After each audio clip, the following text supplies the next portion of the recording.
It's been 6 months since Russia began its attack on Ukraine. Ukrainian civilians have paid a heavy price. More than 5,500 are confirmed dead, and the true number is believed to be in the tens of thousands. Military losses have also been significant on both sides. About 9,000 Ukrainians and as many as 25,000 Russians are said to have been killed. The number of refugees has surpassed 6.6 million.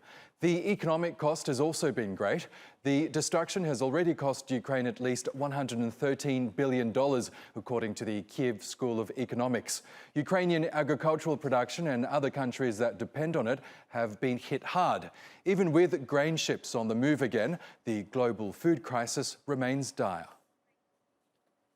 While Kyiv has received more than $15 billion in wartime assistance from its allies, it's unclear how much the country has spent on fighting. And officials say the cost of reconstruction could exceed $750 billion. The impact on Russia's $1.8 trillion economy is also severe. Its central bank expects GDP to shrink by 4 to 6% this year. And Ukraine's allies have piled on more sanctions on Moscow, effectively cutting off scores of Russian businesses from the global economy.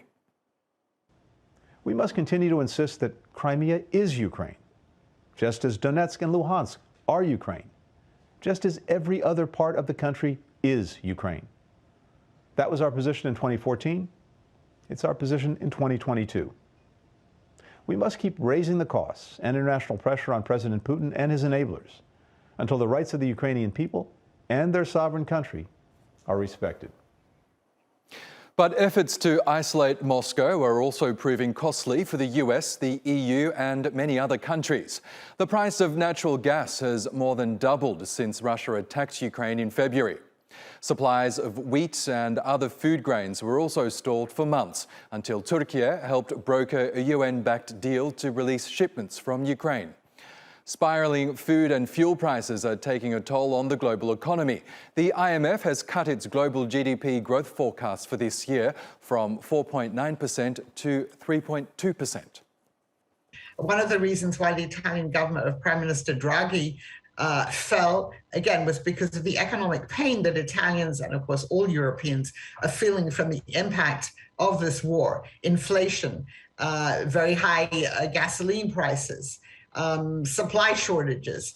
And so that definitely is a factor. And going forward, particularly in the winter, again, the economic pressure will grow and there will be more calls to say to the government, well, this war has to end. Let's get more on this now with Julien Mathonniere in London. He's an oil markets economist at Energy Intelligence, and economist Taha Arvas is here in Istanbul for us. He's an adjunct professor of finance at Boğaziçi University.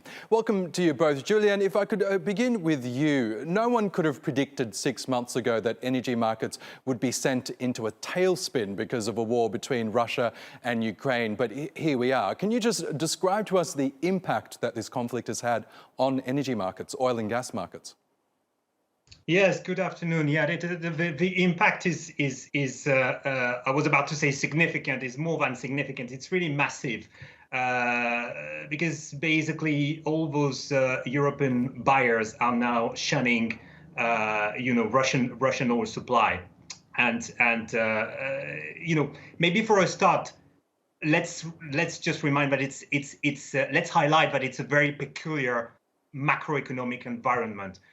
In finance, we normally describe like very rare, unpredictable events as black swans. Here, what we have is a double black swan. We've got a demand shock, which is COVID, which is immediately followed by a supply shock, which is, the Russian invasion of Ukraine, and it's dovetailing with a decade of massive underinvestment. So demand on the one side has been overstimulated by massive fiscal relief packages, while supply, on the other hand, has spent several years contracting, and the sanctions against Russia are coming literally on the heel of the recovery, and it's making a bad situation even worse, which means, Europe is now avoiding Russian supply. Prices are shooting up as a result of, the supply shortfall on the market, and on the other hand, Adding to that, you've got the underinvestment in the market that is creating more contractions in terms of supply. So all that is basically sending prices to stratospheric heights, which is why we expect like a winter of pain. Taha, it wasn't long ago that the pandemic was the biggest drag on the global economy, but just as that situation was starting to improve, war broke out. Aside from Russia and Ukraine, which other countries have been hit hard by this conflict and why? Frankly, the only country that has come out of this relatively unscathed is the United States. For many reasons, Europe itself is the hardest hit, obviously, other than Ukraine. I'm not talking about the humanitarian loss, obviously, but the United States is energy self-sufficient. Its food, its agriculture is very robust. So relatively, it's doing well for itself. Europe is in a world of pain. It's going into a world of pain. We just heard today about the United Kingdom and people spending £2,000 more this winter than they will spend otherwise. And what it's also done is it's triggered an already bad inflationary climate around the world. We're talking about obviously headline inflation, not necessarily core inflation that excludes energy prices, but this has also triggered a worldwide interest rate increase, which all of these things have combined to become a perfect storm for consumers. And really, the most vulnerable people globally are the ones that are going to be hardest hit by this, both in the winter and in general. So the short answer is almost everyone, except for the United States, has been very badly damaged by this war. Julien, let's talk gas markets. You mentioned that Europe in particular was in for a hard winter. Again, no one could have predicted that gas markets would be hit so hard, particularly to the continent. How much longer do you see that pain lasting? I think it's going to last maybe at least for the whole winter, possibly the following winter.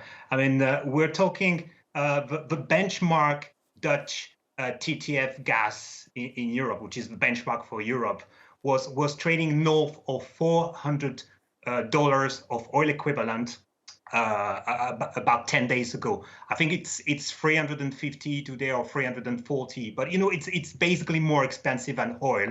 And if you look at the power prices in Europe, where something closer to Germany was closer to 800 euros for a megawatt hour today. We've seen spikes to 1,000 or slightly above.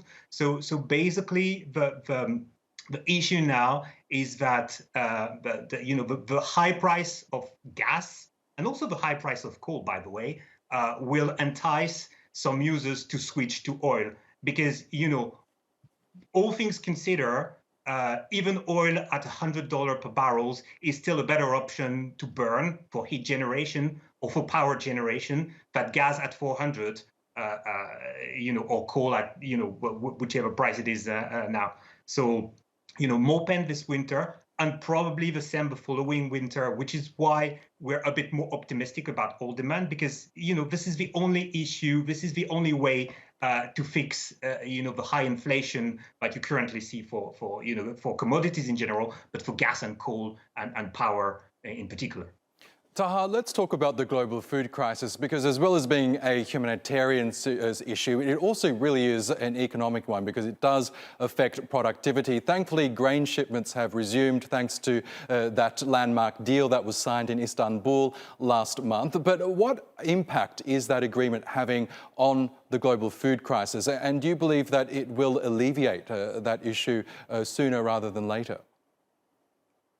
Yeah, I think there's two impacts. There's a direct impact and there's an indirect impact. The direct impact is that all this grain, all this agriculture that has been sitting at ports on the Black Sea, fertilizer, things that are essential for both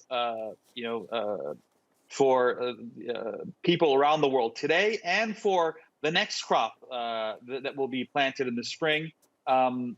This agreement was critical for those things, for a worldwide disaster to be avoided. That's the direct impact. The indirect impact is that we see that despite being at war, these two sides came together, sat at a table, brokered by Turkey here, and were able to come to an agreement that that it's not just an all-out, no-holds-barred war.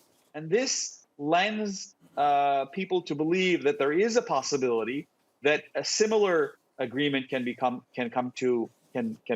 reached again in Istanbul, perhaps, or wherever, but can be brokered between these two sides for at least a ceasefire in the near future and potentially an agreement that ends the war completely, which would be obviously the best thing for everyone involved. Sure would. So those are the two positive outcomes of the agreement. Okay, well, let's hope that is, in fact, the case. Taha, Arvas, Julien, Mathonniere, we will have to leave it there. But a huge thanks to you both. Thank you. My pleasure.